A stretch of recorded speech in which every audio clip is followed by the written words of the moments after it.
Okay, just back at this interesting thing with putting the speakers in upside down. I've got a 28mm high bass speaker mounted in. I've just put in there, and I've got one mounted upside down. I've sealed all the holes around the enclosure. Here's one that's the way we normally would put it. I've mounted on a bit of sponge so there's no vibration off the board, as Jimmy Wells was saying. Thanks for that, Jim.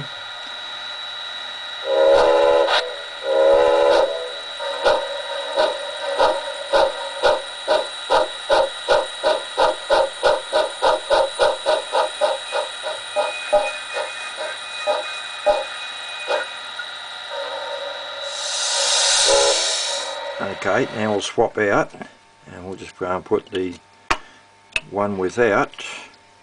It's mounted in backwards. That's it. That one. Yep. On the sponge.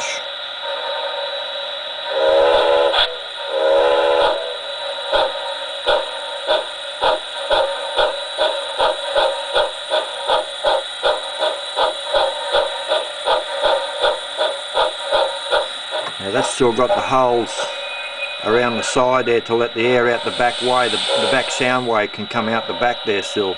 That's on that one, and we can change over to this fellow, which is the 27mm. These are a nice little speaker, these. 28s are better, but 27s still fit in a lot of my narrow gauge stuff. Upside down. It's got the vents around the back there to let the sound wave out. Some of these speakers, cheap ones, don't.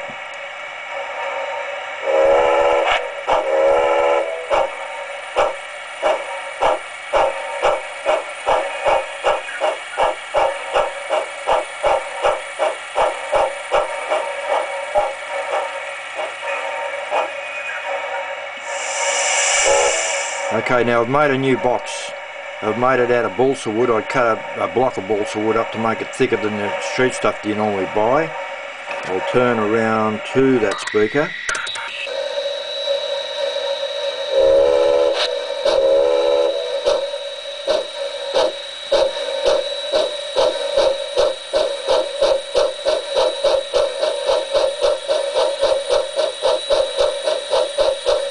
Now I'll come back to this one without it.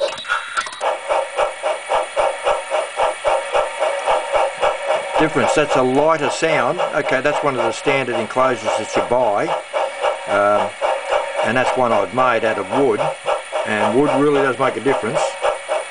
It's bigger, admittedly.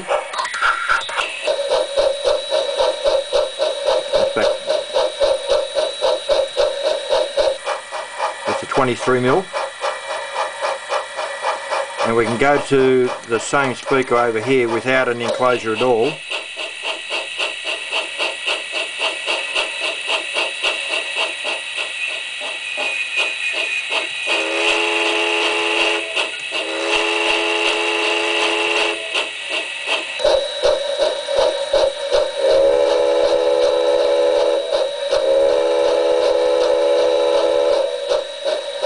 The 23.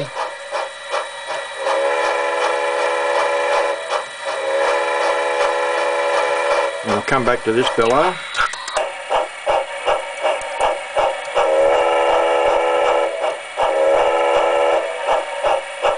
So there is a difference. And another interesting thing that I did was I'll just swap this one out. I'll put the 28mm back on here again. I'll just show you this. Just things that you play around with when you... I love this sound stuff. It makes a difference on the way out. Okay, get this up and running.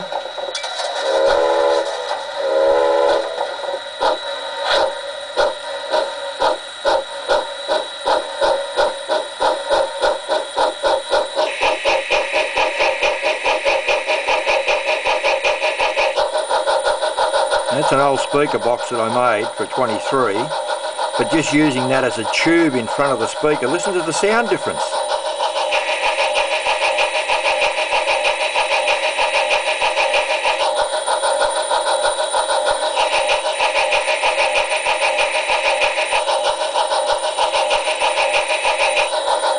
that's there's so much more to be found out in this sound thing. Every locomotive that we've got is going to be different because of its body and where we can fit a speaker in. You know, I've made up these other little enclosures and that because I'm in the narrow gauge side of things a lot more than standard gauge. But these standard speaker boxes that come with them, yeah, they're fine. But I still reckon going back to a larger enclosure, and if you can make it out of wood rather than the plastic like I've got on these other ones here, I really do think that if you can get a thicker balsa or other wood, that it'll be a better sound that comes out of there. But it's trust your ears, and trust your environment that you got your train room in.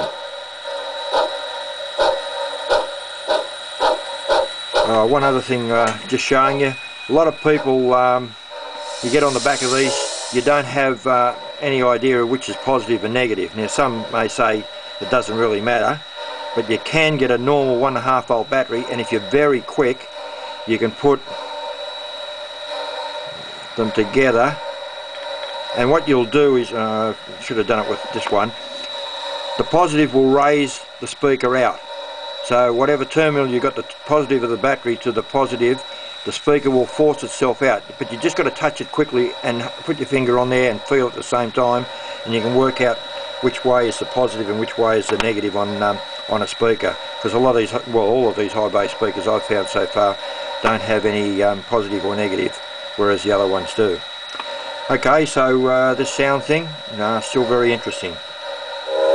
I hope this is helpful to people, and if you want any experimenting done here, just ask me and I'll do what I can do to prove things.